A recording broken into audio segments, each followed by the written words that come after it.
Lofa de Huelazo.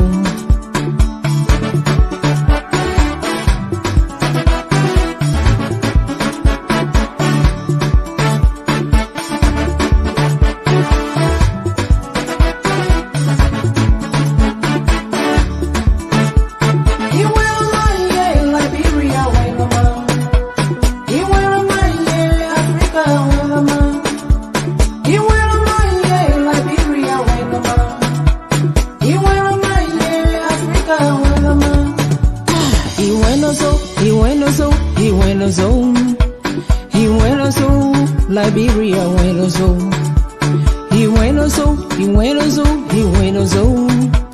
Huelazo, Africa, Huelazo. Huelazo, Liberia, Huelazo. Zazo, Huelama. Zazo, Huelazo. Wenjama, Huelama. Wenjama, Huelazo. Kulao, Huelama. Kulao, Huelazo. Nyokwetaho, Huelama. Nyokwetaho, Huelazo. Bolao, Huelama. Bolao, Huelazo. Foya, Huelama. Foya, Huelazo.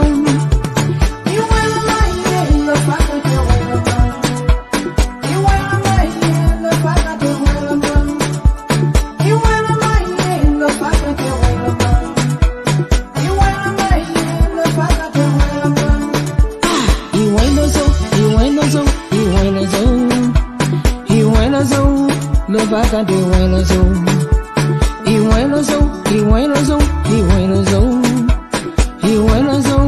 Lofa de Huelazo.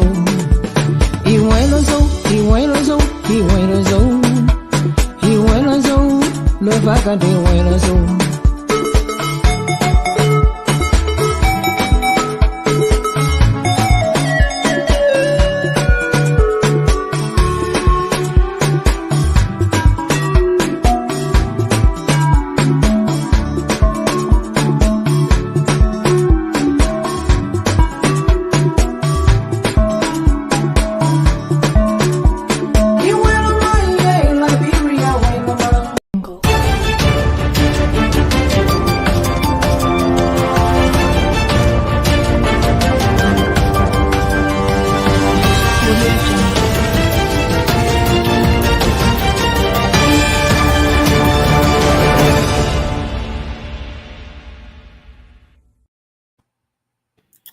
Hello and welcome to Focus on Liberia. I'm Anthony C. hosting.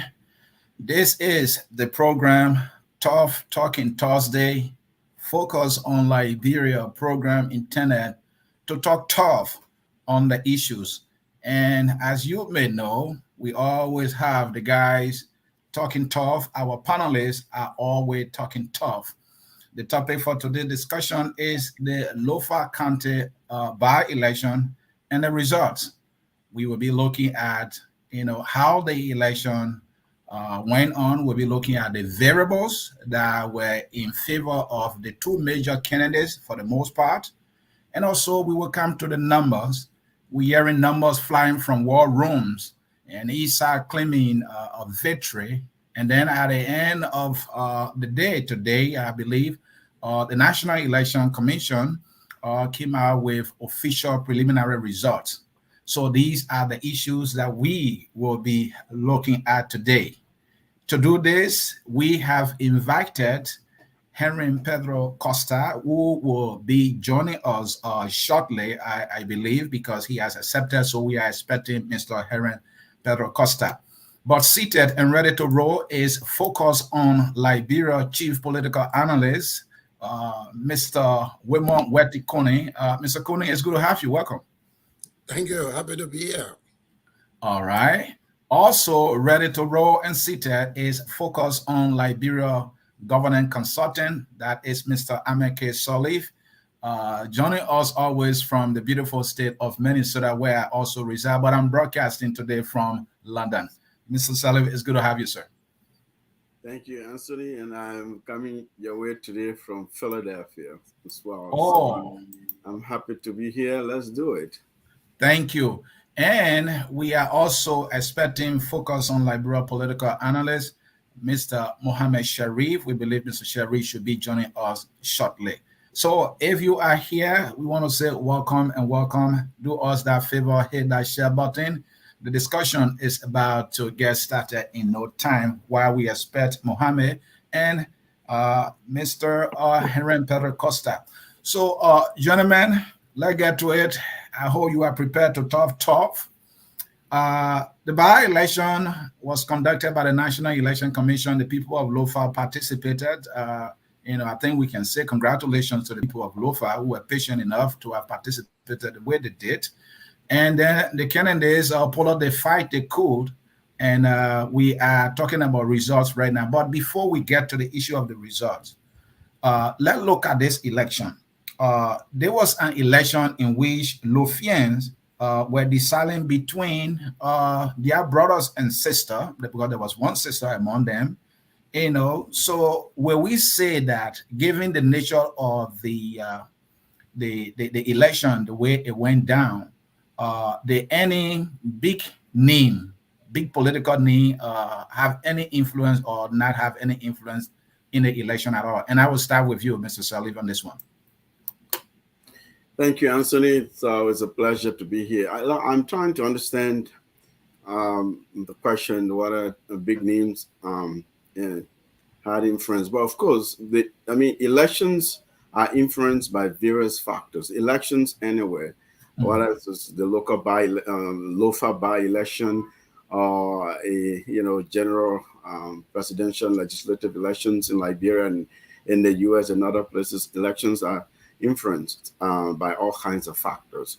In Lofa, I've been talking to some serious political observers of Liberian politics, and we talk about Lofa a little bit. People are looking at all kinds of different factors, some of which are not making the headlines, perhaps. So, for example, we all know that Lofa is a surrogate election. Lofa was not an election. With all due respect to the people of Lofa County, it used to be my county, given that Buffalo was Lower Lofa before Buffalo became Buffalo County, and so I have ties to Lofa County. I give deference there.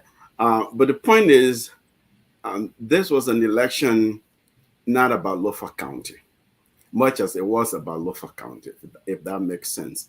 And yes, Lofa had to go through the painful process of doing this all over again after Lofa had done it and Lofa was robbed. Whether from the get-go, whether Mr. Samuel Kashu even been a candidate or not, the fact is he was elected and he wasn't seated. And so Lofans had to go through this. Now, this was an election about 2023. Whether Buckeye still has Lofa County as his strongest hold, Unity Party, as their strongest hold or not.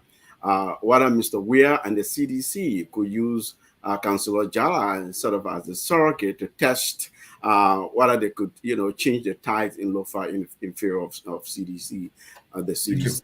So there were those factors and many others. Hopefully we'll have an opportunity to dive into them later on. Thank you. And Mr. Cooney, again, there was a local election. The participants were all Lofians, and the people of Lofa needed to decide. I am not sure if the big names had any influence. What do you think? Well, before I answer that question quickly, first of all, you see the way I dress, I come in total respect for the people of Lofa. I want to pay special homage to Lofa. I also have very strong attachment to Lofa. So I want to actually say a big thank you to the county, to the population, to the political parties, the political actors. But I also want to pay respect to our electoral system. Whether we agree or not, Our electoral system has evolved over the years. It has maintained credibility. The National Election Commission, we are at a point in our history where, to be honest with you, election cannot be easily stolen by anybody who desire to do such a thing. We cannot and will not go back to the MN Amon era where people conduct election, you set the election commission aside and pack your cronies to go and count the vote. So I just wanted to give a shout out to our system that we are on the right path in terms of an emerging democracy. On the question that you asked, yes, indeed, the big names, they did play a part. We saw the entire leadership of the ALP. We saw Ambassador Boyka. He's the political leader of the Unity Party, the chairman, the executives of the Unity Party. We saw what we may, I mean, for lack of a better word, 50% of the Liberty Party. You saw their leadership there. And on the CDC side, you saw Thomas Fowler. He was the most prominent face of the CDC in the election. So I think the big names did play a part. They created some impact in this election. And as we go on, we evaluate the roles of each and every other personality that were in Lofa for this by-election. Thank you, Mr. Coney there. So the next thing I want us to look at is if anyone who was most or more than likely to obtain more votes based on the traditional or tribal factor, given what we know about Lofa. The Lufians are like brothers and sisters. You know, they are all linked. So I'm curious here. You know, focusing on the two major candidates. And Mr. Salif, you may jump in here, please. So yes, Lofa, the elections in Lofa are always about regions, sort of mini regional, looking at upper Lofa and lower Lofa, southwest Lofa, Bukolahu, Okolahu and Vahu, where you look at the Bandi belt, if you call that, and then there's Kisi and Loma, and then there's Kwaduboni, the Mandingo factor.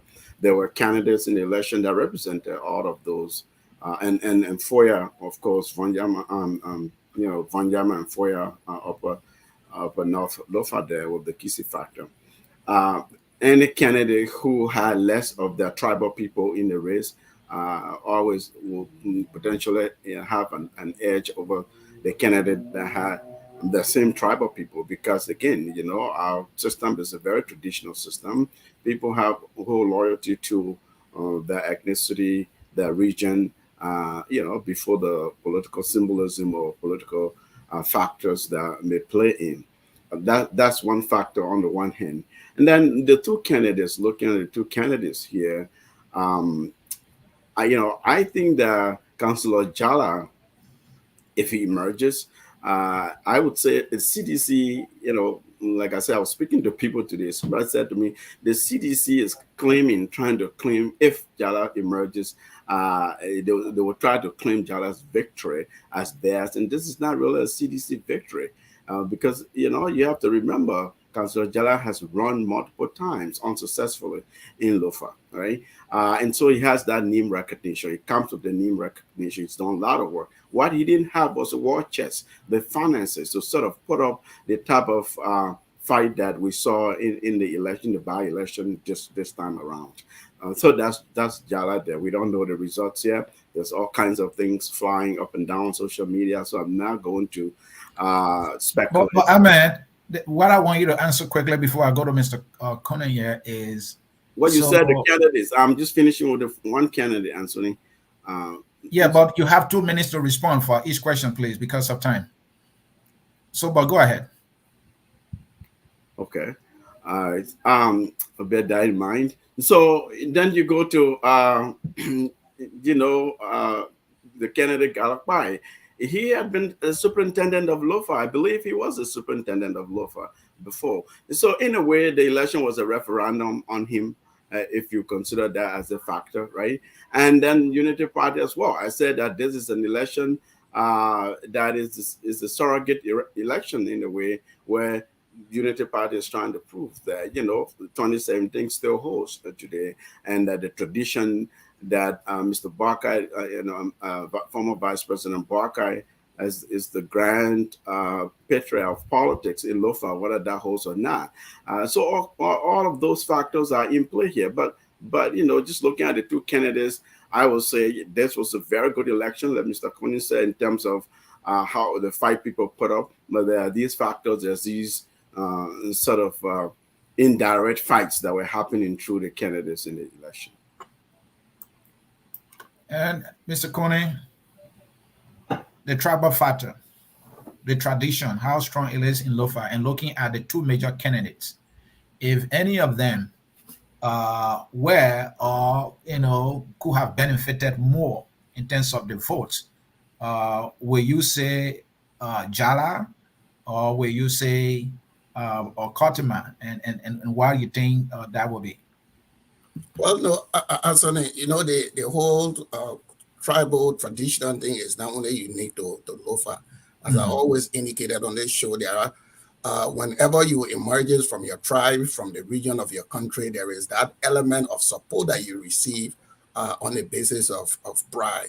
People from your region, people from your town, people from your tribe, they have that pride that somebody among them has emerged on the national scene. So it's not a surprising thing to see the respective ethnicities of the two candidates coming out to vote for their sons and to vote for their daughters. What we will be monitoring as the result come out is to see, how did they do in other areas of the county that they did not hail from. For example, I understand Councillor Jala is a bandit man, so I would be curious to know how did he perform in the Gizi region, how did he perform in the Loma region, how did he perform in other regions, likewise Mr. Kotoman. So there would be some reflection of that. But concerning what this election show also is that always this thing that I agree with Ackman. This is a referendum on the Unity Party and on the claim of Ambassador Boyka that he is this patriarch of Lofa. Clearly, the people of Lofa did not follow him. The people of Lofa, they develop other ideas. And as we go through this show, we'll and why? What is your reliance to say that the people of Lofa did not follow him? Well, because look, somebody did an analysis. I don't know to what extent that analysis is correct, but that the current government has a huge number of individuals from Lofa County that are in the government. And these individuals led by Thomas Fowler, they have invested in the county. They've devoted their time. They've connected with the people. They continue to do projects in the areas where the people reside, making linkages and other things. And Ambassador Boyka Unes, was just comfortable sitting there as being the patriarch of the county while these little investments were being made. And, I'm laughing here because sometimes when we make reference to these investments, they are dismissed. Oh, solar panel light, it will soon go up. Oh, building market, it will soon, building auditorium. But can you imagine, Thomas Fowler is building a town hall in Lofa County. These investments matter. So these things, they impact the lives of people. And these people are not stones. When election come, they see who been there for them, who been visiting them. The question is, all of the big shot, the political big shot that joined Ambassador Boyka to go to Lofa, how many times have they visited Lofa County on their own? As compared to the number of visits that Thomas Fowler and his crew, Jefferson Koji, all of those guys have been making in the county. All right. These things pay dividend. Thank you. And let me bring Ahmed in on a key point that the surrogates on both sides. All right. Ahmed, you had, like Mr. Kony was saying, on the side of the Unity Party in support of Mr. Boyka and Kotima, you have the likes of Dillon, you have Benina Ure, somebody many Liberians view with disdain because of his record and all that. I don't know whether it had mattered to the people of Lofa. And, and many other persons that went there, these are non-traditional Lofa citizens. But on the opposite side with Jala, We saw Thomas Fowler, we saw Jefferson Koji, and to Connie's point also, they had some projects going on from what being reported that we heard. So do any of these things or all of those things have any role to play either in Jala's favor or against him, given that those from the CDC side are with the government and conditions might not be that favorable or to many Lofians right now? Your take? Well, my take is that this happens everywhere around the world. That was campaigning. You mobilize your party, your partisan. You mobilize your base. You bring in big names, national names that are recognized and recognizable. The Delon is not from Lofa. Mr. Euro is not from Lofa. A lot of the big names that Mr. Cooney has cited, they're not from Lofa. And what Thomas Fowler is doing is also political. These are political projects. I mean, I've heard criticism as well that Thomas Fowler had only started going in engaging with Lofa recently, and we all know why. 2023 is around the corner, and it behooves Thomas Fowler and Jefferson Kweji to do this because they're prominent faces in the CDC government, and President Weah relies upon people who are from certain key vote-rich regions to better get the vote out, to better do all they can to really mobilize, the folks, their regions, to get a vote out. And so that's the seed Thomas Fowler has been planting all along.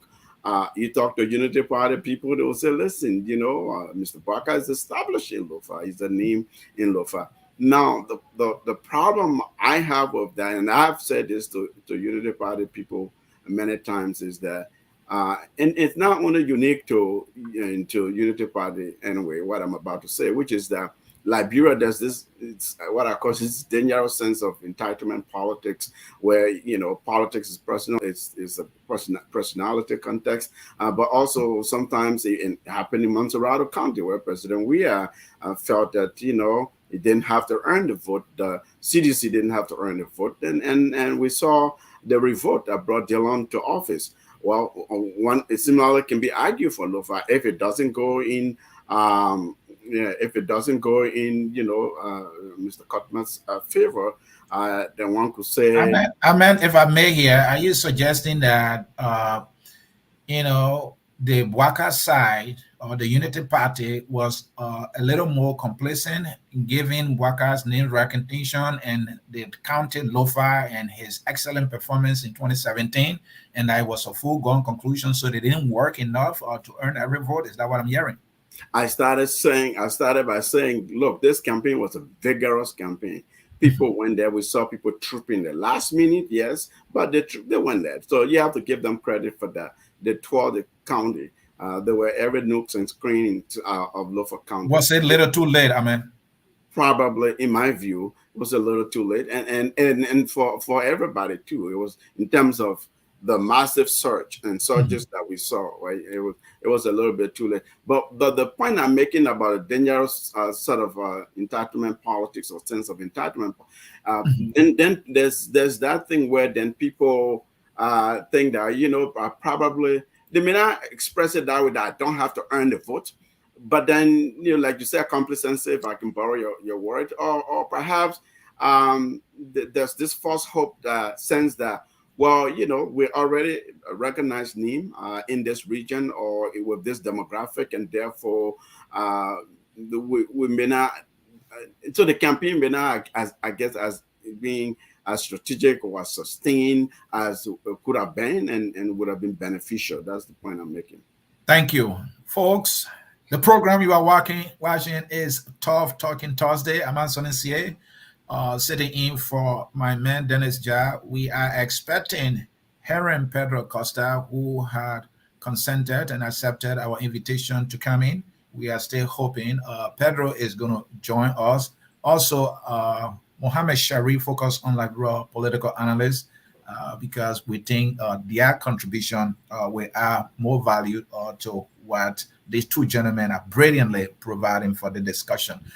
But gentlemen, let's come to this whole issue of endorsement and go a little more in details about it. So Jala clearly got an endorsement from the CDC, whereas or Kotoman, the Unity Party candidate, got, serious endorsement from Joseph Boaka, who is a political heavyweight, the political godfather of Lofa County, we can put it that way.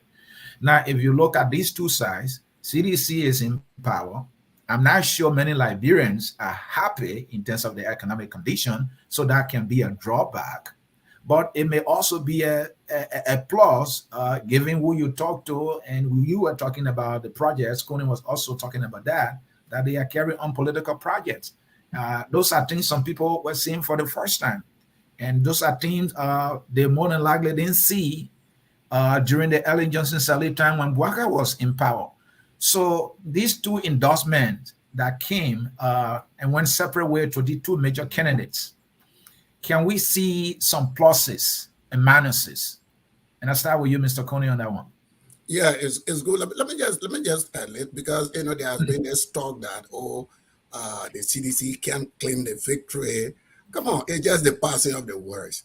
If Councillor Jala had not performed so strongly in his election, everybody know the CDC would be blamed.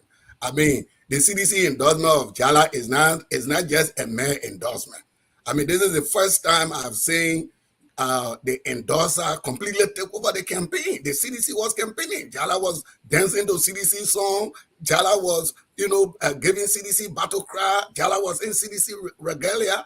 Everything about Jala campaign was CDC. But I just want to emphasize the brilliant political decision the CDC made in this regard. Look, we all know the circumstances surrounding the Samokai seat. In politics, perception is reality. There has been this perception that it is the CDC government that robbed Samokai of the seat. Then, Anthony, it would have been a political suicide if the CDC as a party with that perception. It is not real. It is not true. I don't subscribe to it. But with that perception in the minds of so many people that, look, your government robbed us of this seat for the CDC to then present a candidate in its own name. In Liberia, that the people can call you Rope in my face. So the CDC idea to go to Lofa County and find a son of Lofa that they could rally behind, I think that was an act of political masterstroke. And again, it reveals some of the inadequacy of Omen Bouaka, Ambassador Bouaka. This ambassador should be a uniter. People, they portray him as a uniter.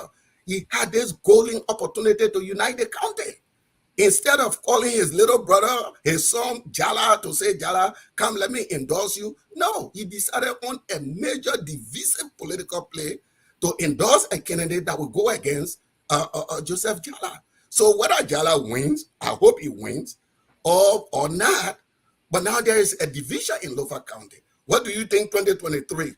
The people that Ambassador Bouaka mobilized to go against Joseph Jala, you think those people will turn around to go vote for Ambassador Bouaka come 2023?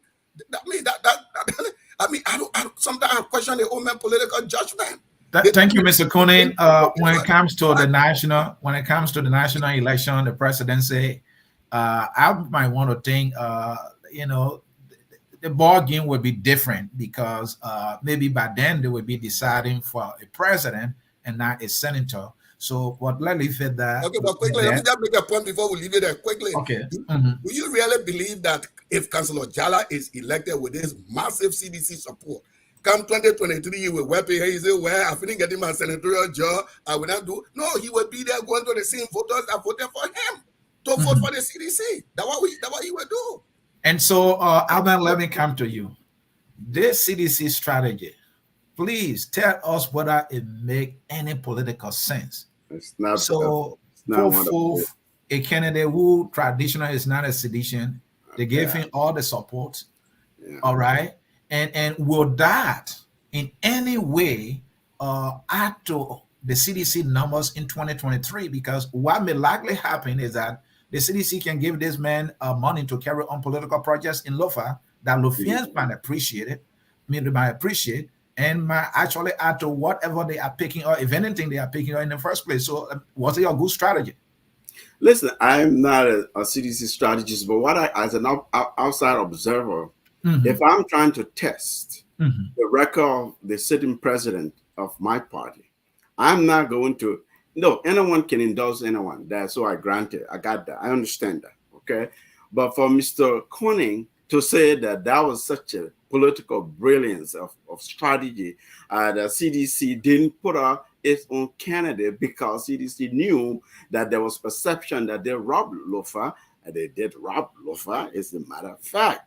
Okay, the circumstances politically, the records are there. I'm not saying that. And so, yes, the people of Lofa were upset. Remember now, I told you, similarly, like the whole thing about Daniel's sense of entitlement, there's also some danger here for CDC. Now they believe that CDC has turned, like someone said, blue. In that, no, Lofa has turned, the tide has turned now. It's no longer a unity party or Baka stronghold. This is now a George Weah stronghold because of what Jala may have done there, if indeed he emerges, right? So let's stop for a second and think about this. Okay, why weren't CDC so daring to say, you know what, despite everything, all the perception you're talking about, our government is doing well, we're performing well, the president is doing such a great job across the country, we're going to put up a candidate and test this Lofa against Buckeye. This was an opportunity for President Weah, the CDC, to go 50-50 with Mr. Buckeye and test it out and see. But what did they do? They hid behind a candidate. I told you earlier, Jala has name recognition in Lofa. Jala has run. And I mean, I'm not agreeing with Mr. Cooney, but it makes logical sense for them to have done it the way they did it. Hey, this is a sum of Lofa. It's obvious that they will not reject one of their own. Let's just give him the resources so that we will not be seen, as coming in their faces. So is it paying off here? It's not. Listen, Jala is not a seditian. Jala, this is all political expediency on the altar of expediency. Jala said, "Oh, I'm looking for money. The watches I talked about. You bring it, I'll take it. I'll dance with you. I want to win this stuff. I've been running behind this for how long? All right." And CDC said, "Oh, Jala, this is so convenient. We believe that you have this name recognition. You don't have money. We'll put you, we'll endorse you and see how you do on our endorsement. But here are the conditions. You have to carry out regalia. You almost have to be a pseudo seditian." Jala agreed to that. And, so now people like Mr. Coning are celebrating a CDC victory. And I'm saying, if I may interject here, please, the whole sentiment, I'm coming to you, Mr. Coning, I have something for you. The whole sentiment that, the CDC robbed the people of Lofa of representation. I mean, politically speaking, looking at it politically, I felt that way given the way the whole thing played out. So this is the very Lofa people who, in my judgment, felt that the CDC have robbed them of representation, now voting for a candidate backed by CDC. And one would think they did that because he was one of their own, not necessarily for CDC. So CDC has been smart yet. That's what I'm saying. Listen, there is some degree of being disingenuous towards even not giving enough credit where credit is really due. Look, Councillor Jala has been in the trenches in Lofa. And like you said, right, Lofa, like all of our regions in Liberia, politics is based on tribe. And so there's big political segmentation based on what are your Kisi Bandi, the Bandi vote, Kisi vote, Loma vote, Loma, which is the largest piece of the cake there. And then you have Quadrubone, and then you have some in the lower Lofa belly and so on in that belt. So yes, you have a candidate who has been in the trenches, and he's not Loma. Now, excuse me, it's Bandi. Yeah, please. It's not Loma. The Loma candidate, Kotuma, had other multiple Loma candidates in the race. So the Loma vote is split, and you have the Bandi vote going. We haven't seen all the data here, but I would like to say very significantly to Councillor Jala. So thank you. That is something that is not a CDC victory in my view. Thank you. And Mr. Cooney, so whatever you were trying to say, let me add this question to that. We saw what happened with Simeon Taylor, the ANC. Could it be that this guy actually needed financial support and maybe whatever little number the ANC had, and so he was faithful all along, and now that he got what he wanted, he gone home? Why can't we not think that Jala can well do this? Because Jala have been able to show strength all along. If there were anything he was lacking, maybe it was resources, right? So now that he's gotten the resources and he's more like now a competitive candidate, chances are that it may go his way given the preliminary results. Can he get this thing and tell the CDC bye-bye, just as Taylor did? Well, let me just share with you. Councillor Jala is one of the finest Liberians that I have known. We belong to the same political institution, was a member of the Movement for Justice in Africa, member of the Liberian People's Party. He is a man of stellar reputation and character. Okay. And I don't think Councillor Jala would be moved just by the mere thought of winning to cut deals with people that you don't believe in. That's not anybody who make that suggestion. You don't know Joseph K. Jala. That's not what we're suggesting here, Mr. Did you think that about Simeon Taylor? I don't know Simeon Taylor, so I can't speak about him. But I'm talking about Councillor Joseph Jala. Was there any time you had imagined that Communist Wisa will leave the LPP and go to Unity Party and stay there up to this time? Well, I did not imagine that, but it happens. But I mean, these are two different scenarios. In politics, isn't it? Hold on. These are two different scenarios. Communist Wisa was not elected by an endorsed LPP and then crossed over to Unity Party. Communist Wisa was elected by the Unity Party. He left. We are talking about one's right to move politically. That's what it is. Anybody can move. Anybody can move, but the circumstances here are different. Communist Wisa took a political decision to join the Unity Party before he got elected. We're talking about an individual with stellar character, stellar reputation that formed a political alliance with a political party, got elected, and it's so too, Councillor Jala, he took a political decision to accept the endorsement, to accept the funding. And I'm telling you, based on his character, based on his political philosophy that I'm familiar with, that I know very well, Councillor Jala is not that type of person that will form these kind of alliances on a whim and then banner it because he has won. That's not the Jala I know. But let me make another point. The point I made 2 points. Yeah, quickly. Pastor Bwaka has blew up an opportunity to unite his county when he's supposed to bring the county together.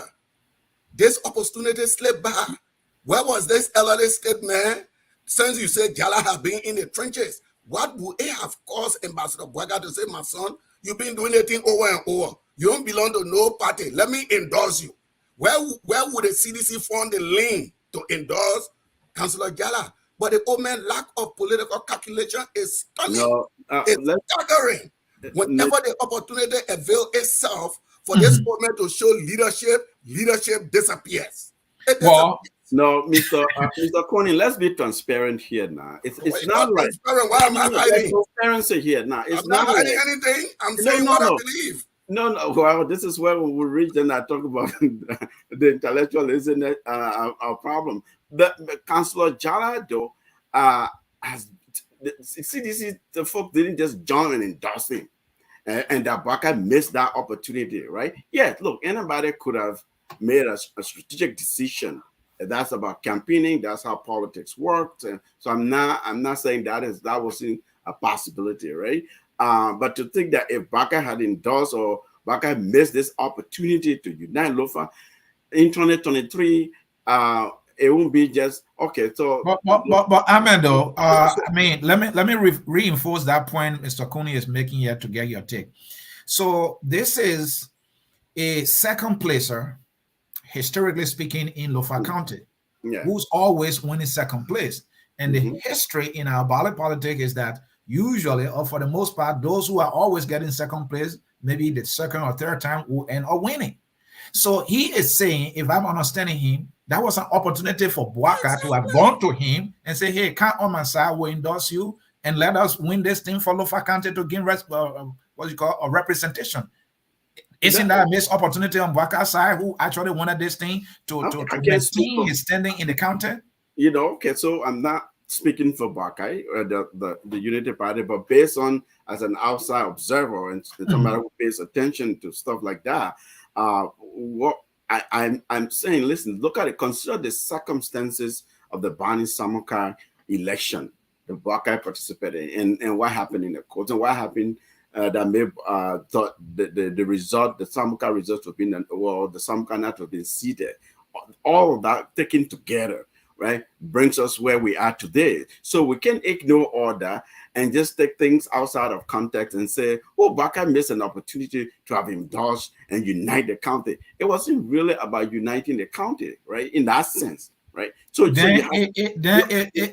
could have been because more about a winnable candidate that the Samuka yes, but candidate said that you mentioned. because CDC was playing a hand with Councillor Jala with that very record that we are here celebrating today, right? CDC had been playing a hand in plain view. Everybody knew.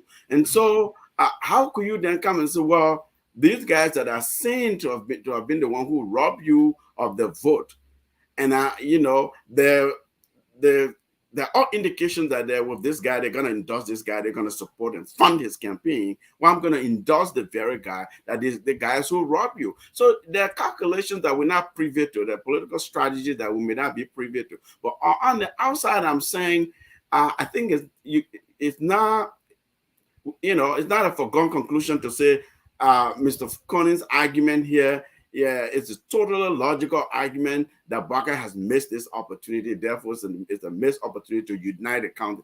I don't think that's what it was. That's not what it was. Will you agree, for you to land on this, will you agree, I mean, hold on, I mean, will you agree Samunka was a winnable candidate, just as we can say Jara is more so of a winnable candidate, and the more winnable candidate you have, the better your chances of winning. Yeah, well, you also have said that Samuka had a character that was viewed as a tinted character, and Mr. Baka associated with that, and Mr. Baka took the blow for that, for doing that, right? I'm talking about the winnability. He took the blow, but he got the result. He was a winnable candidate, but he was a winnable candidate. Though Samuka went at it one time, he won this thing. No, Jala has been at it several times, he hasn't won it. There's likelihood that he will win it if he has all these watches that we've seen now and so on. But my point is CTC have been coding and goading Jala the whole time in plain view. So you don't expect Unity Party to see that perception of alliance with CDC and say, I endorse you, nevertheless, I endorse you here so as to unite the county. Baka could have been seen as a traitor. So my point is there are a lot of factors behind the scenes that we may not be privy to here. Thank you, Amen. Again, folks, you are watching Tough Talking Thursday, and you see our two panelists here talking tough, and they are very analytical, and I'm trying my best here to be engaging so that the conversation can be very informative and,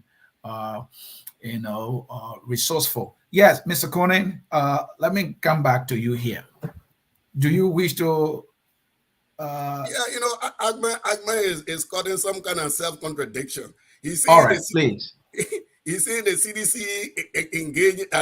engaging Jala in plain view, but the Unity Party could not see that. So if it were in plain view, I didn't say Unity Party didn't see that. I said, how will you expect the Unity Party to see that, and the people of Lofa to seeing that? At the same time, you expect Unity Party to endorse Councillor Jala.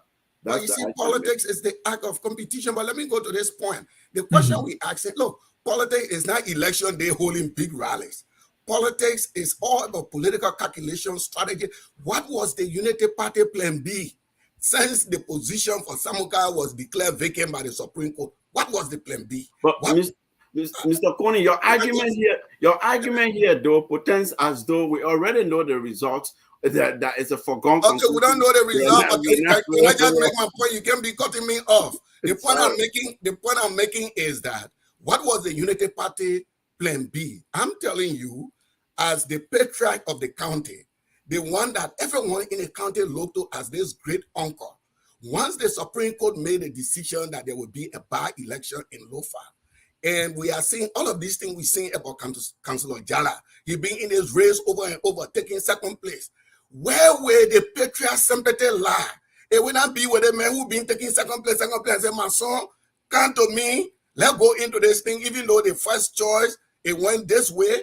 But no, his political calculation failed. He didn't anticipate that. And the CDC played a brilliant political card by going and endorsing Councillor Jala. And Councillor Jala, if he wins, this will be a major victory, not only for Councillor Jala alone, but for the CDC. But more so on a broader level, my brother, it will take the air from out of Ambassador Boyka's bag. You know, the bag would be flatter than what it is before the election. And that goes to other argument that we will make on this network tonight. I mean, what is the argument? Mind you, Ambassador Boyka didn't want a primary in the CPP because he feels that he was the strongest candidate. Thank you, Mr. Kone. If this result go Councillor Jala's way, can he really make that argument?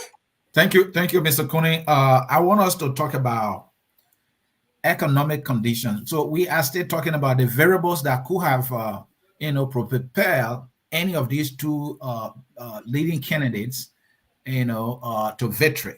Let's look at economic conditions as they were under the Unity Party administration, and now as they are under the CDC.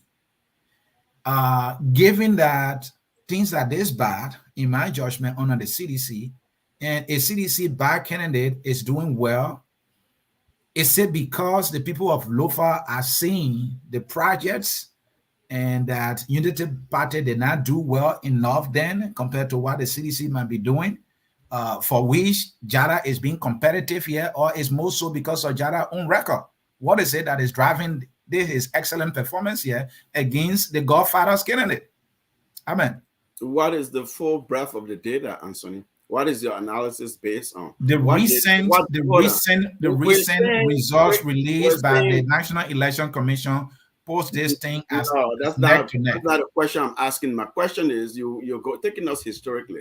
So under Ellen Johnson's survey, where Buckeye was vice president, your argument presupposes that they did less developmental and economically for the people of Lofa, and therefore, because according to your argument, CDC has come now, is doing more development and more improving the people's life, the living condition, the economy, and so on, and therefore that is going to cash out for them on election day in 2023. That's the argument. Then you did not understand my argument. I'm not even making an argument. I'm giving a. You are asking a question I submitted to you first of all that the CDC is doing bad. Things are bad under the CDC compared to the Ellen Johnson administration. I was clear on that. But yet, this is a CDC bad candidate that is doing better. So that I'm putting it to you, is it because the people are feeling that the CDC is doing better compared to what Unity Party did? What is driving his better performance? He's being competitive here. This question, it shouldn't be this. So if you listen to my initial point about this is not a CDC victory if it happens to be a victory. This is a Councillor Joseph Jala victory because he has worked for it. He's been in the trenches, and he didn't have all the resources in previous efforts to get him across the finish line. If he does get across the finish line now, it will be partly because of the CDC funding, because of the incumbency, the backing and endorsement of an incumbent government. Yes, I will give that.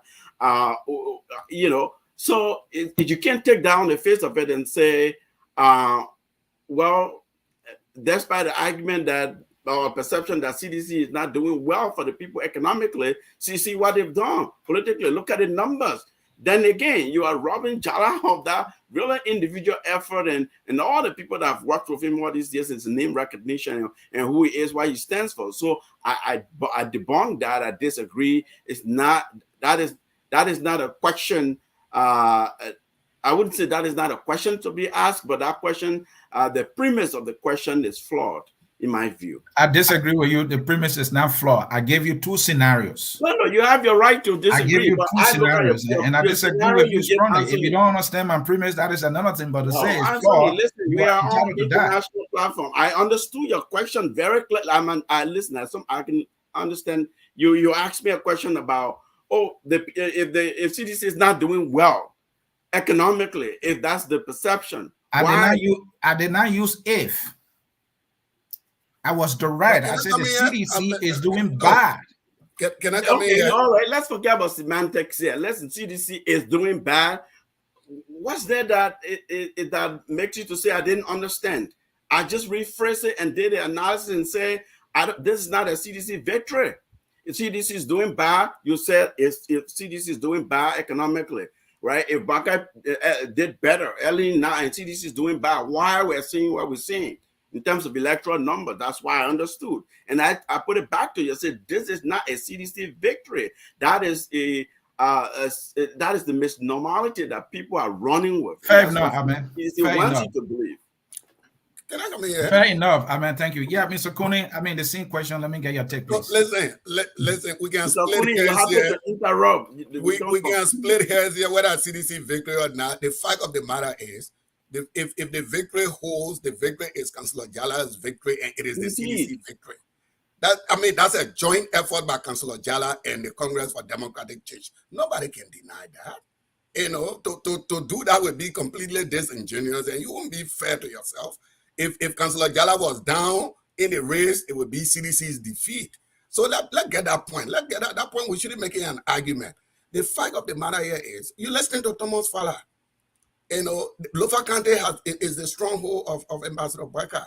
The goal of the CDC, no one is predicting that the CDC will win Lofa County, but the goal of the CDC was to increase their voting percentage in Lofa.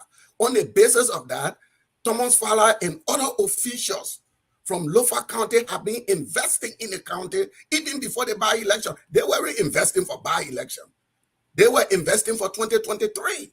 They've been doing their little projects, which my brother will discuss, not anything. There are some Liberians, they will not recognize any development in Liberia unless it is Western Star. No, they will not recognize the roads that have been built in Liberia. No, I'm not giving chance.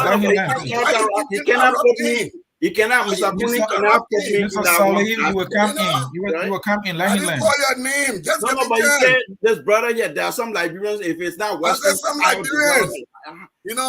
Some Liberians will never recognize any development in Liberia. They will not recognize even a road construction except it looks like R95 to them. Once it is not R95, it's not road. No. But what they fail to realize is they have not understood the plight of honor development that has been in our country for a very long time. But Mr. Cooney, people have the right to evaluate those projects, isn't it? And I have the right to get my own evaluation of what I'm doing. All right, fair enough. Please land with your point there. So what I'm saying is, Thomas Fowler and you see, you keep making me because you keep interrupting me. They made a conscious decision to invest in Lofa County so as to increase the margin, not to win Lofa, but to increase the margin of the CDC. So they've been sending children to school. They've been building all kinds of projects. To say that none of those projects had impact on the vote that took place the other day, it's just not true. There are people that benefit from those projects that participated in the election. And you know what? I will recommend that template for all of the officials that are in the government. The reason why you go into government is not only for yourself, but to also give back to your community. The people that are in the CDC, that are in the government, they need to go to the various counties and do things that the people will benefit. To give back to your community, does it not matter how that person does it? Or it doesn't matter? Well, y'all will criticize it. Look, let me tell you something. All right, because we know Thomas Father to be this political agent, but you don't want to care.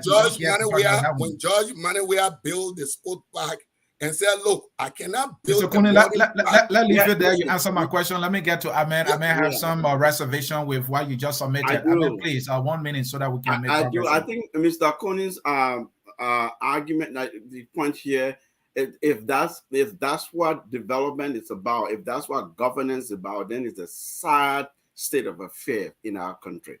You have a certain government, and the best you can celebrate is to say that, listen, they're doing this for 2023. Thomas Fowler is going to Lofa. Jefferson Quidge is going to Lofa. They're doing pork barrel projects. They're doing quick impact projects, little market here, little pavement here, little solar panel here for 2023. Don't you think that is something they should cash on? Really? Seriously?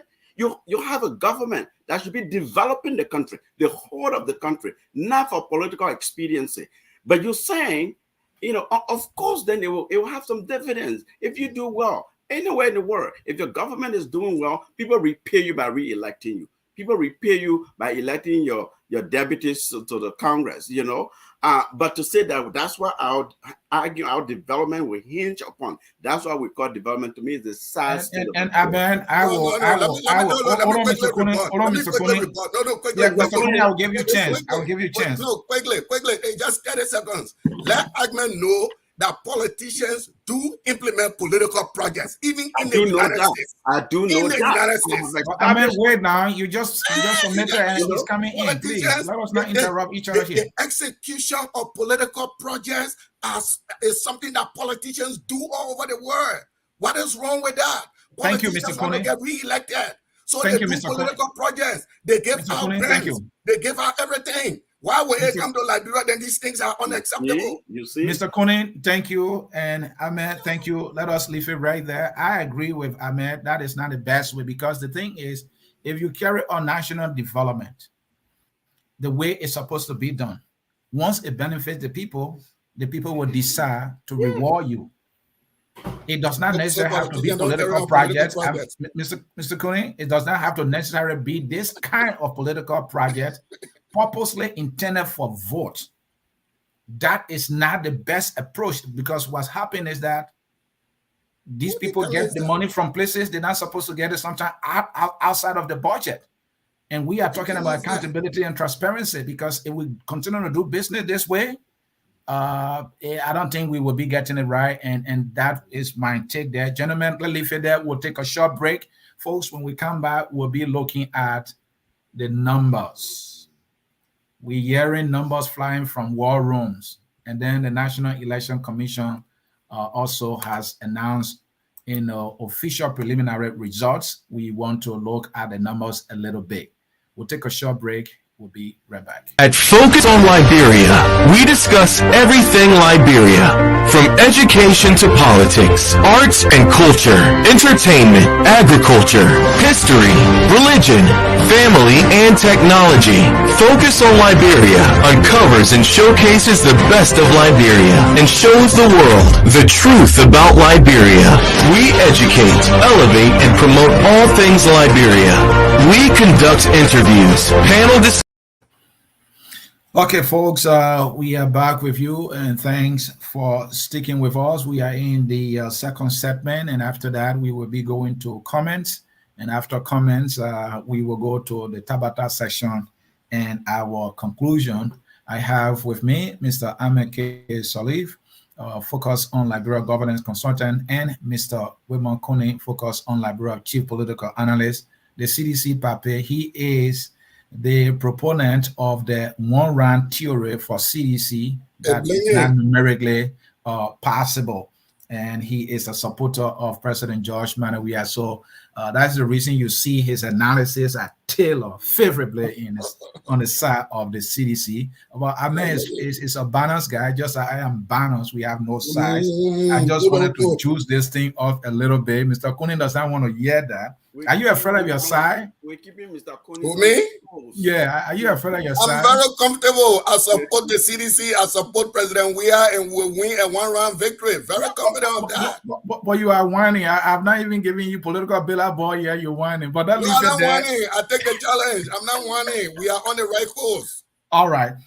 Gentlemen, let's start here. Let's talk numbers now. And then also the behavior from these two major sides, the Unity Party, side is surrogates. They are announcing numbers from their war rooms and claiming victory and announcing their side as winner. And now the National Election Commission has released a result that is pretty much like neck to neck from what we've seen so far. Is there any danger in what these two sides are doing, claiming victory? Is there any danger? What can we gather from this? If you want my take on it, please, yeah, go ahead. If you want my take on it, to be honest with you, I see absolutely no danger in that. Look, people have the right to feel the way they want to feel after an election. We all know constitutionally, legally, the only result that is binding is the result that is released by the National Election Commission. We all know that. Every politician knows that. And that is the message that we should communicate to all of our supporters. I would be really glad if politicians, in announcing the result, will tell their supporters, even though this is what we feel, but this is not the official result, if they could make that caveat. But I don't totally disagree that people can go to an election and based on how they feel, they can say, oh yeah, we think we feel pretty much good. We think we've won the election. But I think the caveat, the point need to be made is that no matter what you declare, the National Election Commission is the authority that is recognized to announce election results. Now, anybody that want to engage in violence after the Election Commission announces the result, you are engaging in violence by yourself. It's not because the actual result is announced. So you can't use the official result to be your pretext to conduct violence. That's criminal behavior. But people need to jubilate. It's like you take a test. Based on how you do on the test, you feel good. You celebrate. You say, oh, I think the test here are bokeh. Ain't nothing wrong with that. But the fact that you're celebrating doesn't mean when the teacher score you, then you go to go fight the teacher. Thank you. Amen. Let's look at the how can the accuracy of the war room numbers be verified and be usable? I want to revisit the comment that Mr. Connie just made. Yeah, do that. This is dangerous. It's dangerous that elected officials, appointed officials in our government are stating categorically on their social media platform, on major national platform, as though they have won, their side has won. And if anything contrary, it has to be, the election have to have been rigged or some kind of cheating have to have occurred for that, that occurred for that to happen. That is incitement. That is incitement. There's a propensity for violence. I mean, to say that, people are celebrating, it's not celebration. What we've seen on social media, people are not saying we've campaigned so hard and, we did a get out the vote work, we did elect work, door to door. We believe that our candidate will emerge. They're saying, here's the number. They're saying, we have won, congratulations, they congratulating one. Such people should be arrested. I mean, this is a serious thing. Our country is just emerging out of conflict. We haven't gotten across that yet. So we're teetering here on the brink of potential electoral violence. Electoral violence is a real thing that happens in countries, particularly in weak states, fragile states like ours. We have to face that. So I think that people should desist from that. That is dangerous. Wait for the election result, by the official result, by the National Elections Commission. What you should be focusing on now, be in your war room, crunching data, looking, comparing, and doing the analysis so that when NEC announces the result, it's consistent with what the facts are, as you know, as your people, as they say, your war room has calculated and crunched the number. But to just go on social media and make irresponsible pronouncement and congratulations, be congratulatory, you're inciting people, and that's dangerous. Thank you, Amen, and I agree with that. Mr. Cooney, hold on, let me come in. People being congratulatory to their individual candidates, I will agree with Amen that this is dangerous. Mr. Cooney, we saw that with Trump here in the U.S. I think your point you're making here is that, hey, people need to walk the fine line here. But what we see here is the people not walking fine line. We see people, with so much emotion, deciding the election and informing their side that they've won. So these voters will more likely reject any other outcome that is contrary to what their surrogates or their leaders are telling them. This is dangerous. We saw that in the U.S. Your take? Yeah, so my take is, the responsible officials that are listening to from the two sides, none of them make an absolute declaration of victory, even when they were being nudged to say so. None. I listened to Thomas Fowler. Despite everything that he said was available to him, he still maintains that the National Election Commission was the right place to make the call. I listened to the Unity Party chairman. He did acknowledge that his party was in the lead, but the National Election Commission would make the call. Look, people will have to grow up. People will have to grow. We can't babysit people in the political space. We all know that the National Election Commission is the body that announces election results. We cannot control the entire population. To say we put a law in place that you can't jubilate, you can't say somebody win an election after an election. What we need to do is to educate our people that election result, valid election result, only come from the National Election Commission. No matter what you are told, please wait for the result that will come from the Election Commission. And Mr. Kone, my other question was, these numbers coming from these war rooms, are they verifiable? Are they believable? Should people give those numbers credence in any shape and form? Well, you should build your bias in it. For me, if CDC people releasing numbers, I said, well, you know, that CDC people, they could be selectively releasing tally sheet. The other side could be doing that. This is why I'm saying the caveat should be wait for the National Election Commission, because, you know, people want to play, how they call it, psychological game in politics. They will take, you know, a set of tallies, you know, put aside the one that don't favor them and release the one that favor them. All those things are you know, that political, you know, tactics. But what I'm saying is, let us not always think that our people need babysitting. Let us step up to the plate and educate our people, give our people civic education, that election results are only announced by the National Election Commission. Let us not use this violent tactic. If you do that, people will go for violence. If you go for violence and your criminality, you need to be arrested. But all of the elections, all of the by-elections, people have declared victory even before we heard from NEC. The Dallas election, his victory was all out there before NEC. What makes this one very special? What makes it unique? No, I'm saying that is wrong. I'm not saying just this one. I'm saying for people to declare victory.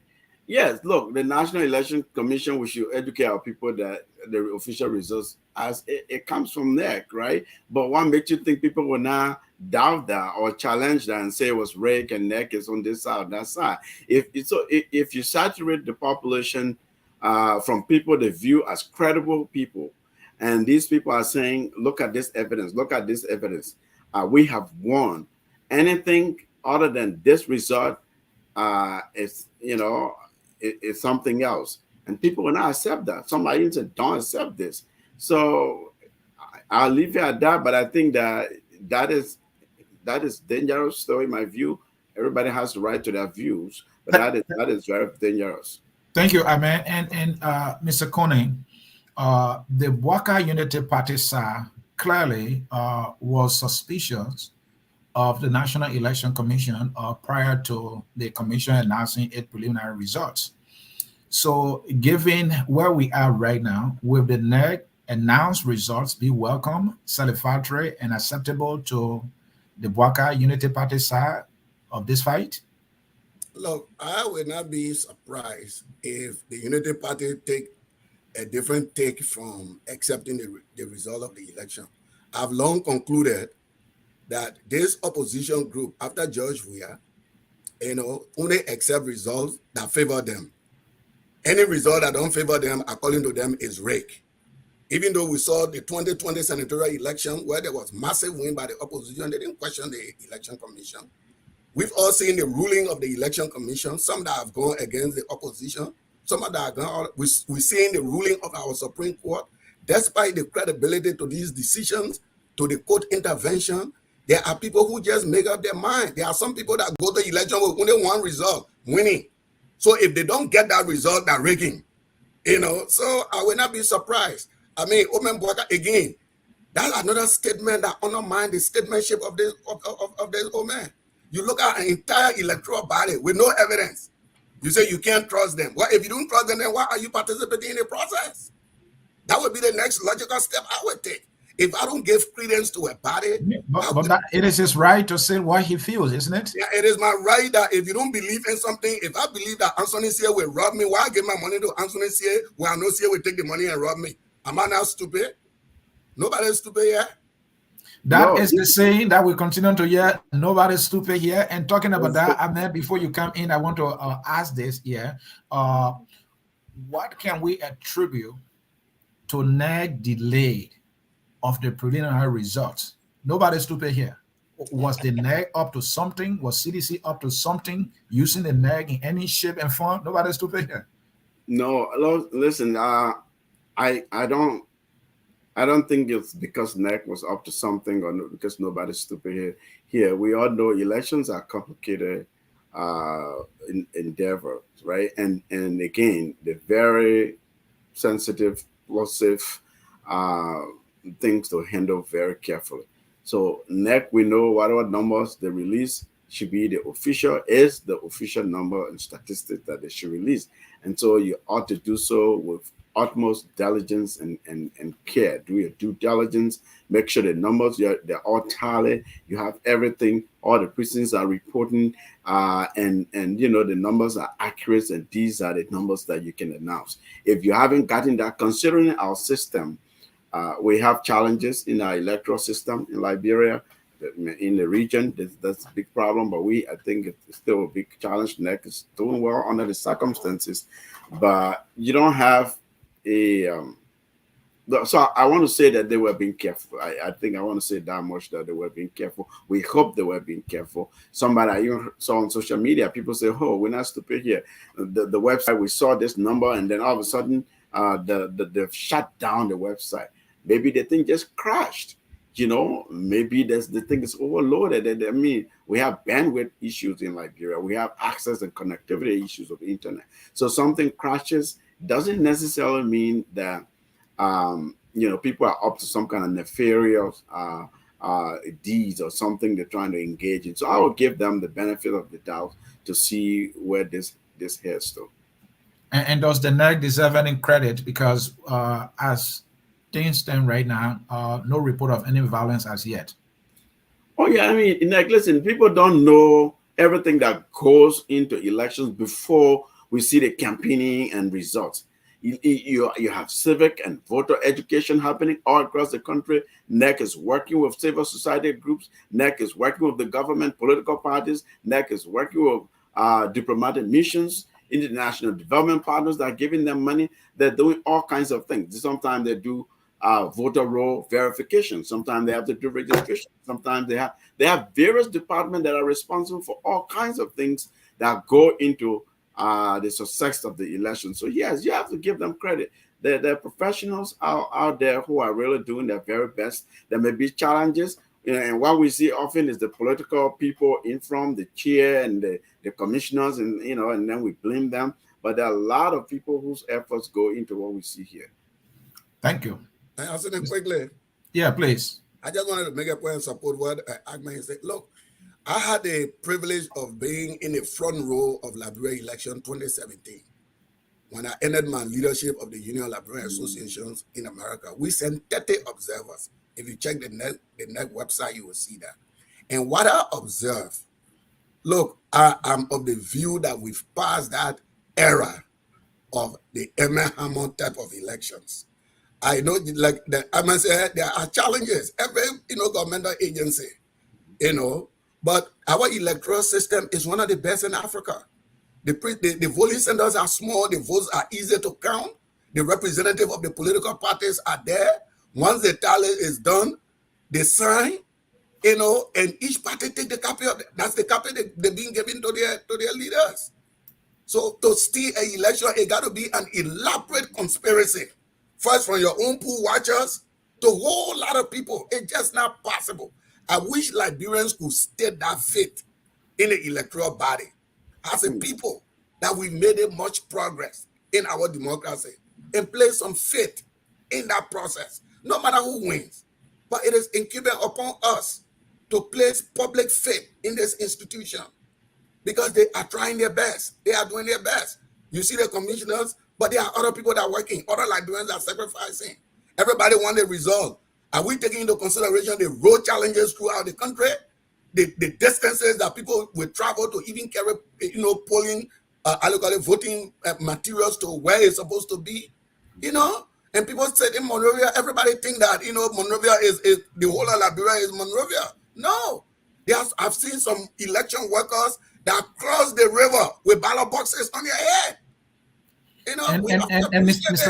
Mr. Conan, I want you to end with this here. I mean, how long are we going to be, giving these excuses or citing these challenges and not finding solution to them? We have internet now. These things can be You know, you can take the picture and then send them. You have internet access in those places. It'll be at the National Election Commission headquarters and can be tabulated right away. And we can have this because we, you know, keep saying this. Are we ever going to get it? Well, you know, I agree with you. I mean, even as we have confidence in the system, we need to make progress. But we have to be very careful as to the kind of progress that we want to make. You know, I hope we don't go to outright automation where maybe we don't fully understand it and then we start making errors. The system is working. Are there other things we can do so that But we got to start from somewhere, Mr. Coney. But that's what I'm saying. We already starting. I'm saying I'm agreeing with you. Are there other things that we need to do that will make results to be faster so that people can get a result faster? Those are all questions out there. And sometimes it's difficult to answer it from outside because we don't know, you know, inside what the problem is, what they're doing. We don't know. But we hope that, you know, we can, I mean, every system needs improvement. Even if the system is working well, you need to improve it. I mean, Mr. Coney articulated that, you know, all the polling places, usually the candidates send their, the candidates send their representative who stand there along with the election representative will tally the result and then send these things to their war rooms, right? So it will be difficult for someone to cheat. But then there is the issue of delay. When these things are being given to the representative and the NEC itself having those things in their hand, why is it taking too long for, you know, we're not talking about 2 million votes here. That's not what we're talking about. It's taking 2 days to get preliminary results. What tools can we look into to improve the system for it to be faster? I mean, this is taking too long now. Yeah, I agree with you because the suspension tool can, you know, portend all kinds of problems. You know, I don't think we can categorically sit here and say that there's no way anyone can cheat or a regulation in Liberia. That's not true. That you know, that is not a total understanding of the electoral process. Unfortunately, I'm sorry to say that, because even in countries that have invested a lot more than we have in the electoral system, we've seen manipulation, let's say, at the electronic end of things. We've seen number of people transposing numbers, or we've seen after papers have been signed, these papers duplicated or papers misplaced. You know, we've seen people forging signatures. We've seen all kinds of fake IDs and people voting multiple times. There's a lot of ways you can steal a vote and have people actually sign it to make it look legit. And so it's more complicated than that, I have to say. In terms of the delay, you know, I don't know. We can only speculate, Anthony, but you all articulated very well the challenges that we have, despite, you know, what Mr. Conning described, which is true, that our system is very simple. Yeah, people send their representatives, you know, it's very easy nowadays with social media and mobile technology. You can easily communicate the data. But again, this is a tense election now. This by-election is not an election, as I say about Lofa. It's not an election about the candidates, without due respect. Let me add about Lofa and these candidates. This election is about 2023. This election is about the future of Liberia. This election is about, you know, what our CDC can demonstrate that Lofa is now Baka's strongest hold after all. This election is about what Baka can demonstrate that, you know, you don't come, this is a no-go zone for us because this is our backyard. And so such an election is very politically sensitive and explosive. Is it safe to say now, given the way the results are looking, that Lofa may not be Baka's and the Unity Party's stronghold anymore? Is it we have to wait to see the numbers. All I can say, look, I'll give it to Mr. Coney. You can, if you struggle in your strongest, I'm not saying stronghold, in your strongest hold, your base, this is where everybody is a claim to be yours. If you apparently, from the look of things, struggle to even maintain balance and kick people off, that doesn't, that doesn't. And it seems that the CDC is abandoning his own stronghold now and fighting for another man's stronghold. And it's not just Baka's stronghold. Could there be a suicide tactic that they are applying here? Anthony, we saw a similar thing in Montserrado that brought Dillon to office. CDC, again, this dangerous sense of entitlement that We don't have to earn these votes. You know, these people, we can take them for granted. We can, that's my base, that's my stronghold, and don't put a lot of efforts and resources, or you just come to dime minutes, you trump and search with huge search in the place. The people are not stupid. We may think that, oh, these people are rural people. These guys, they're wise and they have full of wisdom and they know what they're doing. Thank Okay, you. so yeah, so we have to be careful of that. And Mr. Cooney, whatever you have to say, let me chip in my final question here, then we can take a break and go to the viewers' comments. So finally, who is poised to win, given what we see, the competitiveness of the two candidates? You know, I mean, is this thing, will it be won by, who is poised to win, by the way? And with the opposite side, accept the result, all these things going to go to court? Well, look, looking at the numbers, I mean, about 83% of the vote has already been counted. And you see the margin, you look at the number of registered voters in Lofa County, if you see the percentage that go for these by-elections, and the fact that we already at 83%, I would be totally surprised. Mr. Jala is leading with about close to 5,000 votes. I don't know what the votes are, the 16, 18%. I don't know what part of Lofa they are. And I don't know who may have influence in those areas. But I would be totally surprised if the numbers were to switch. Are you sure of your numbers that Jara is leading and Kotuma is not leading? Oh, yeah. I mean, the preliminary result that was released by the Election Commission, Jala leads with about close to 5,000 votes. That's the margin. Yeah. So I'm saying we have about 16 to 18% that remain uncounted. And I'm saying, you know, Jala is not going to get zero in those places. You will keep, you know, getting votes. I don't know where the votes are, but I'm saying I would be surprised if they will, you know, if Kotuma will overtake Jala with that massive lead when we are 83%. But yeah, to our audience, because I am in London and I've been traveling from one place to another, so I did not get the official preliminary results. So that's why I'm not calling numbers. But so I'm not sure if what Mr. Cooney said, you know, actually are the numbers. But I mean, same question to you. You know, who is poised to win, given what we are hearing with the numbers? And with the opposite side say no to that and ultimately go to court? I'm not going to sit here to make predictions because the numbers that Mr. Conan has called, I read somewhere on social media that the number either it's flipping or the gap is closed or there's some huge votes that came in that is not, it may not even be the percentage is calling. That's why the website was taken down. I'd say it would say crash or something. So this thing is still it's still up for grabs to a certain degree. I will wait to see. And look, anybody can look at it, what they are privy to and do a calculation, but there's just so much noise out there, different numbers, and they're competing to be the actual numbers to be able to make that kind of prediction.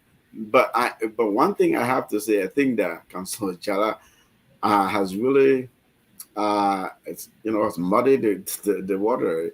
Whatever the results end up being in the Lofa for the Unity Party, I would think that the UP has struggled, so they may have to go back to the drawing board. And I would say you give that credit, some of that credit to CDC as well. I mean, I know earlier. And if Jara is not successful, I say some of it. Will it be Jara to blame? Oh, Jara and the CDC will be blamed. If Jara is not successful, Jara has always accepted that blame in the past. You know, I guess Jara will fold that mat and go away. But the difference is what the support Jara has now, the resources he has now. He didn't have those, and so that will be a very painful experience if he doesn't succeed. Thank you, Mr. Cooney. Well, if he doesn't win, will he be blamed? Yeah, if Jara be unsuccessful, will it be Jara to be blamed? It will be Jara and the CDC. They share the victory, they will share the defeat.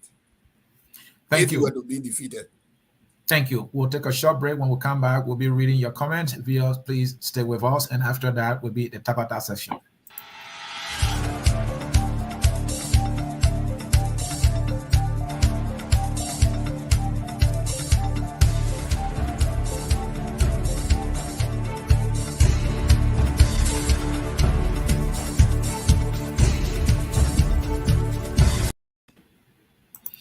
folks, we are back with you, and we will read as many comments as we can possibly get to.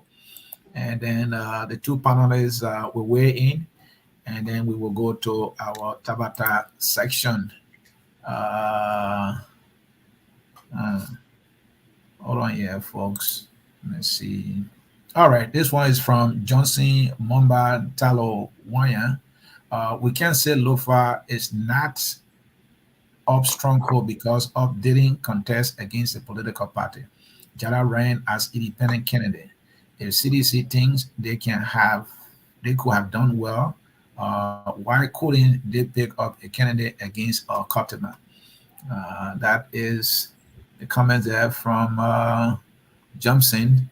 Let me see another comment here from Saint Bada. Saint Bada, right? The number isn't corresponding with what United Party has in their possession. And, that is the issue there with numbers flying from war rooms. You don't know which is which, but we have to all listen to National Election Commission at this time. Ronald Gate writes, President always tells his guys about peace because opposition knows president want any violent that they always doing these violent statement. I don't know. I don't understand that there. Let's hear from Kula. Mr. Kunin, sorry to say, but you are not making sense when you say Omen Bwaka not supposed to be in the by-election in Lofa because he said to be the public, the NEC not credible enough to host the election because he said it publicly. So, I don't know, let me leave it there. Mayfi Deco, NEC posted conflicting results on her website and later took it down. Currently, there are no results from the by-election in Lofa County. The NEC to the website from the result. Let me talk the numbers from the result. From the website or the result from the website. I think there was an error in that statement there. But yeah, from the evangelist here. Can they elaborate on the upper and lower Lofa representation in the upper house? I understand that lower Lofa has no representation in the Senate. That person might be thinking that that is playing a role. But yeah, from Harrietta Morgan, you need to go back home and help to educate the people. The country is doing great. But yeah, from Rufus, right? But normally doing election, there's always statistics and people know the duration of the whole election.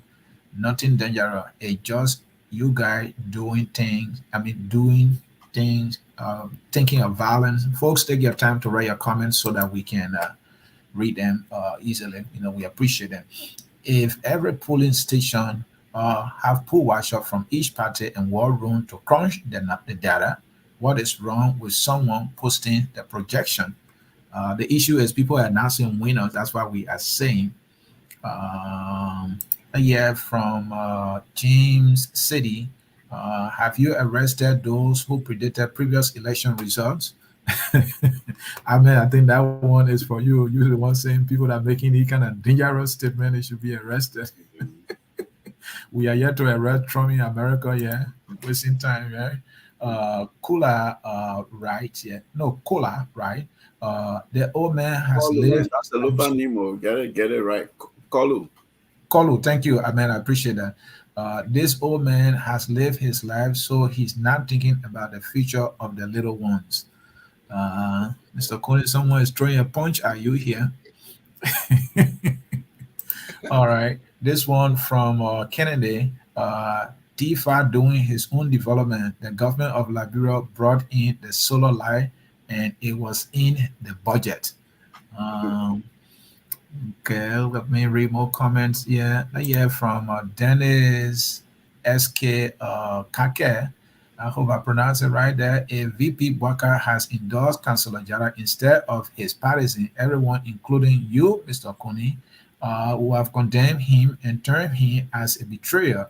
He did the best thing to stand with his partisan. That person, right?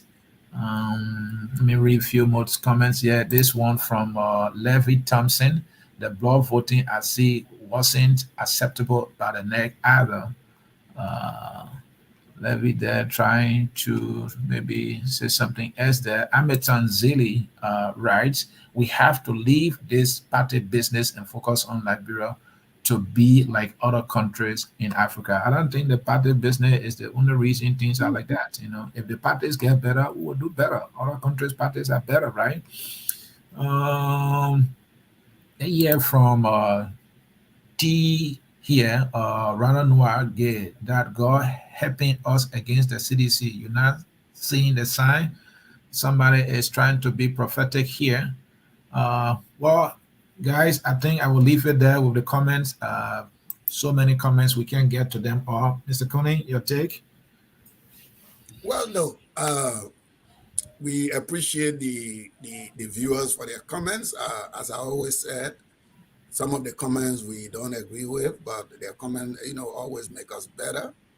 Sometimes they comment point us in a new direction to look at things differently. But as we indicated here, I still maintain that the owner did miss an opportunity to be the elderly statesman in the county. And if he had done what he needed to do, probably things would not be this way. If Jala wins, it would be a major victory for Jala and the CDC. And even if Jala doesn't win, at least the CDC now has a foothold in Lofa County. It will not be exclusively Unity Party again. The 2017 election, the CDC won only, I think, 7,000, 8,000 votes in Lofa County. And this election now proved that the CDC can even do more than that. I think this is what this by-election exposes. It exposes some weaknesses of the Unity Party, specifically Ambassador Bwaka's argument of being, the strongest opposition candidate. Amen. Yeah, I want to re-echo thanks to the viewers for participating actively. It's really good. That helps. Again, the CDC veteran thing, I want us to be careful of that because can't say yes. Don't attribute some of this if it indeed became a veteran for CDC. Eventually, you endorse someone. Not only endorse them, you fund them. You sort of bankroll their whole campaign. Of course, you take some of the credit, right?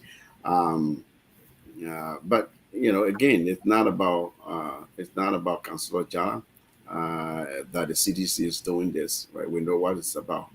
In the end, though, I like to think that there are factors that we haven't considered. People now thinking about that may result to what the actual result will be in the end.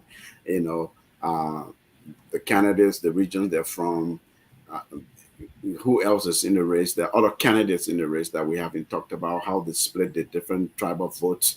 So all of those factors are in play here that, we may not be able to analyze tonight. But the viewers, I think the common thread there is just what I'm hearing again, the partisanship that we've seen on social media. People are here too. They all have sides. They all have where they're leaning and what numbers they're looking at. If you don't speak what they want, they're not going to like your comments. And so we've heard and seen some of this. But I do appreciate the comments. I always pay attention to them. So I'll leave it at that. There's this comment I must read. J.S. Romeo writes, the current NEC leadership lacks the credibility to conduct the 2023 national elections. Mr. Kone. Well, I've visited that point so many times, really, like I said. The opposition were very happy to claim all the victories in 2020. Now it is 2023 that they are very skeptical about. I don't think these things have to develop our institutions. We are right. I mean, we should point out their failures wherever we see any, but to categorically dismiss an agency and say they lack credibility, especially with nothing on baseless foundation, there is no basis for these kind of charges. I think it undermines our system, it undermines our structures, and I think we should be very careful when we make those kind of statements. All right. We will now take a short break. When we come back, we will be going into our Tabata section.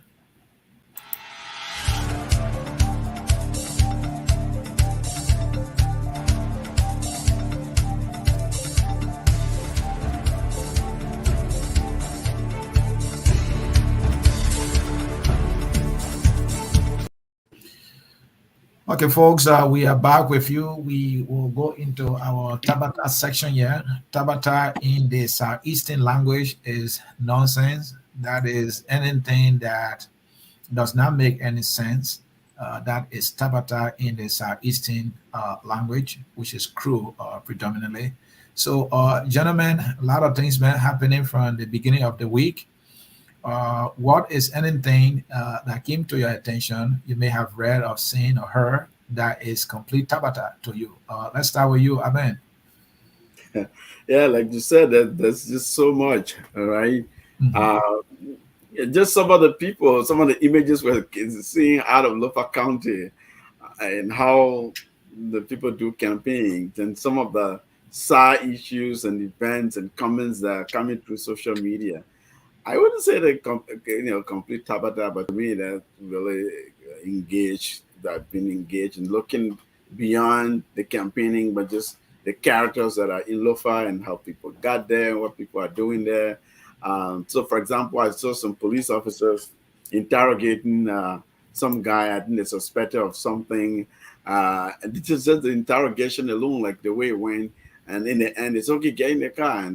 And then the guys who, oh, my bag is here. It's okay. We'll arrest your bag too. We'll put it back in the car, at the back of the truck. And I couldn't understand what their point was. They say the guy was in some village where they were. And then now they've seen the guy. Suddenly, it's not possible for him to be where he was. And he had to be connected with something. And they were interrogating, looking for criminals around the area. I think that was unfair to a citizen. You treat a citizen like that. You have to have probable cause to be able to arrest someone. People have their rights. But in our country, unfortunately, our law enforcement, sometimes they just think that they have absolute right to treat citizens anyhow they want. That was a complete tabata to me. All right, Mr. Conan, your Tabata. I mean, many people don't know, I've been a big fan. I've been a member of the Invincible 11 Sport Association. That was my thing when I was in Liberia. And I had this good friend of mine who was, a member of Mighty Barrow. And, the rivalry between Barrow and IE. So when these international teams come to Liberia and either they're beating Barrow, I would say, well, for the sake of the country, let's support Barrow and vice versa with my friend. But, there was nothing genuine, when IE is defeated, I see certain joy. And sometimes when they defeat Barrow, even though they're Liberia, so and I'm just saying this to say that the Tabata that I see is the amount of joy and celebration that is being undertaken by the ANC for the Lofa election. I mean, I'm thinking, where is the opposition solidarity? This opposition is supposed to be together to be against the CDC, but I mean, the ANC is rejoicing even more than CDC based on the direction that this Lofa election is going. And I say, oh, this Tabata I used to do it when we were in Liberia, now I see ANC doing the same Tabata, yeah. Mr. Conan, interesting Tabata that you just observed there. I think is this you do me, I do you politics. We all saw how the CPP went down. If anybody who received the brunt of the fight, the venom and the vitriol and all that, arguably that would be Mr. Cummings.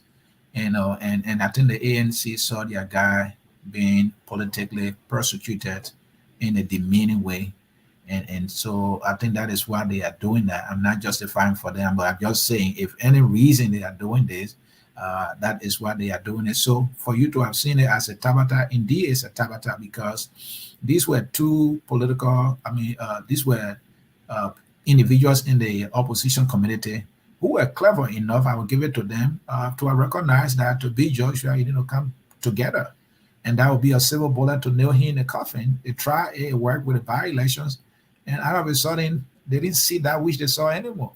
And they got at each other throats, and they start blaming each other. And I'm sure how that helped them. So that is indeed a tabata, because how does that even help their bottom line? I mean, how does it help them? But that is politics, and sometimes people do these things. If you want to know my tabata, the tabata that I see in the whole election thing here is people claiming victory when there is no clear results from the National Election Commission projecting a winner. They are announcing that this person have won, and they have all the numbers. They have all the tally sheets. How do we know that you have all the tally sheets? We don't know that. And you just want us to believe what you say, and that you are the law and gospel, when you are not the National Election Commission clothed with the authority, and they are not exercising due diligence and caution in no shape and form, and that we all should listen to them because they know it all, they see it all, and the rest of all are just stupid. I said to them, nobody's stupid here. Let us wait for the National Election Commission to announce the result. We should all exercise restraint and do so, and improve our democracy, because this kind of behavior can lead to violence, and some people don't want to hear that, but that is the fact. And to that, I think that is a tabata. But gentlemen, time is fast spent. Let's get your conclusion. If this goes Jala's way, CDC strategy work or not? If this goes Bwaka's way, Bwaka maintains his stronghold, it means that Bwaka is the man to take Wia down, as he will say in his own words. What can we learn from this? What does it tell us? Amen. You are muted. You are muted, amen. Sorry, now I was saying, I think this is an opportunity for both sides. It's an opportunity for the Ambassador Vaka, for the Unity Party, to re-strategize. It's okay. It's sometimes to go to by-elections or special elections and test out your issues, test out, even do it in a proxy way, as we're saying. I keep saying this is a proxy election where CDC is endorsing a candidate that is not a diehard citizen, to see how they think that association, what dividend it yields for the CDC. And you say, okay, so that's a political strategy there. But others will say you should have put your own candidate for, take the risk. Let's see if you're doing so well. That didn't happen. That's why I didn't think it was such a brilliant, as my colleagues say, such political brilliance. It was a strategy, but it's not a brilliant political strategy per se. Though it's difficult for me to see what they get from the other than saying, you see, we told you we'll make Bakai to sweat for this Lofa here. It's not all Bakai traditions. Politics has changed.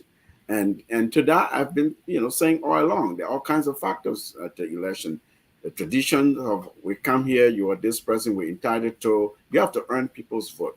There are a lot of young people, demographics have changed. Campaigning in Liberia, we have to change the way we campaign. We have to do analytical, systematized campaigning, analyze the population, the demographic, know the issue, campaign to the people, earn their vote. People see through that. You do that, they vote for you.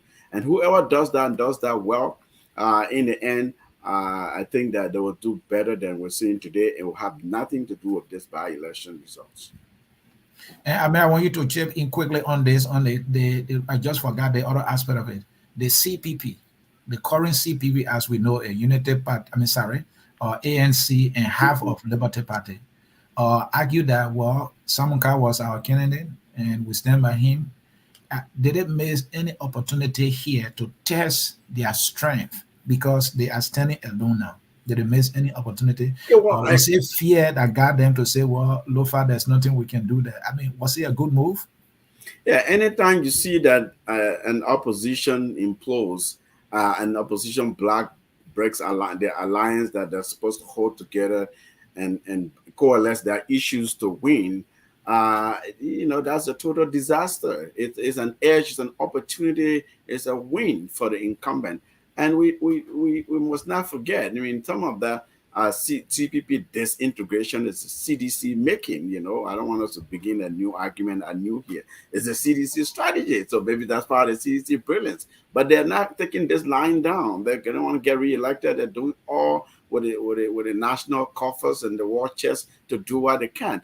I think it's a big missed opportunity on the part of all CPP actors to have disintegrated the way they did in such dramatic style. And now they're here. They're vilifying each other. You should have seen on social media what you see, like the ANC folks are saying about Baka and the Unity Party. They're glowing like, oh my God, you see Baka? You thought, there should have been no, they shouldn't have gone to, what's the political term I'm forgetting, to how to choose the primary, to choose the candidate. So Baka wanted it to be crowned that 2017 will hold the numbers in the bank. They can just go and cash that number. You see, we told you so. They should be doing that. They should be holding together. But it's a missed opportunity on their part. Thank you, Mr. Kone.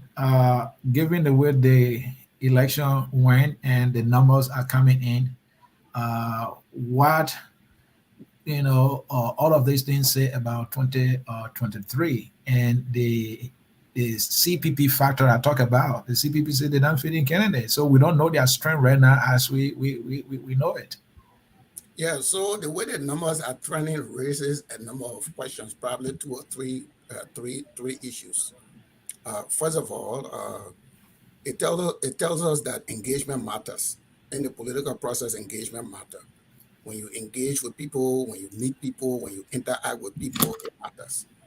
And this is why I'm very happy that my president and the rest of the citizens are doing that. When the president dances with the people, when the president sings with the people, he's demonized.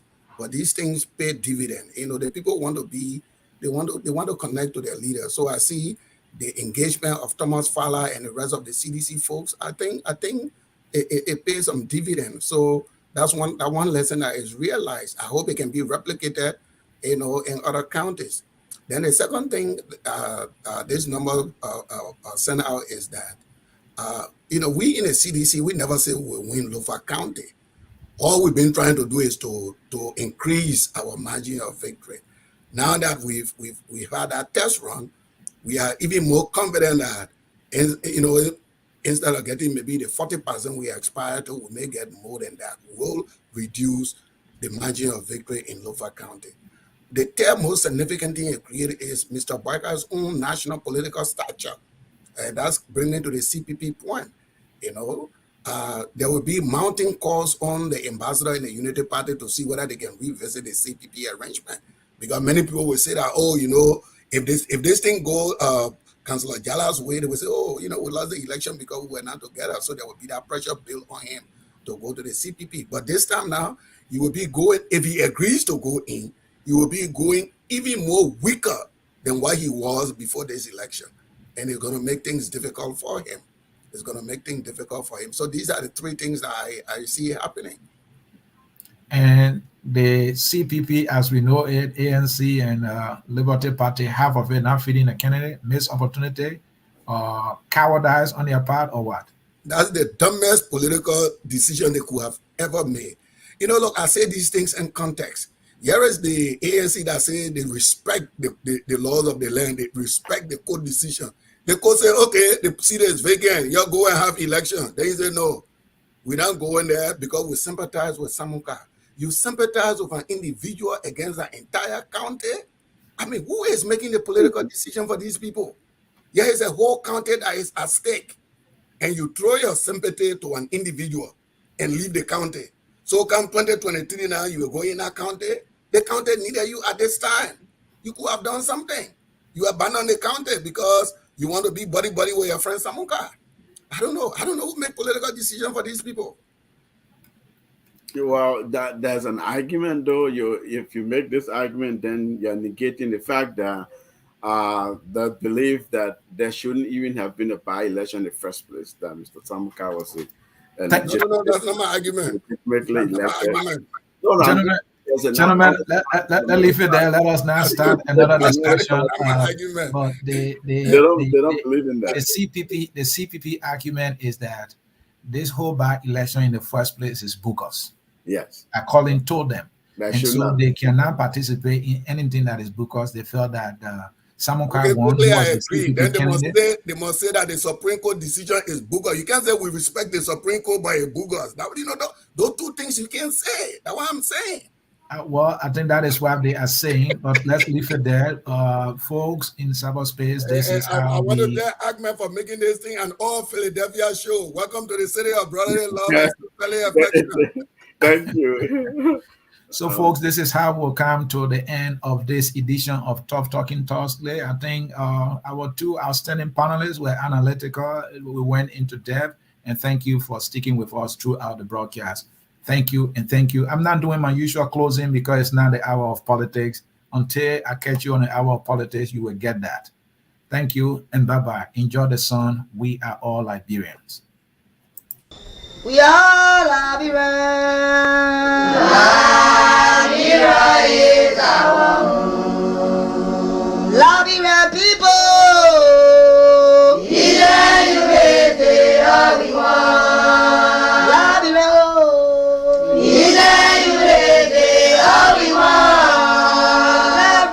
Liberia.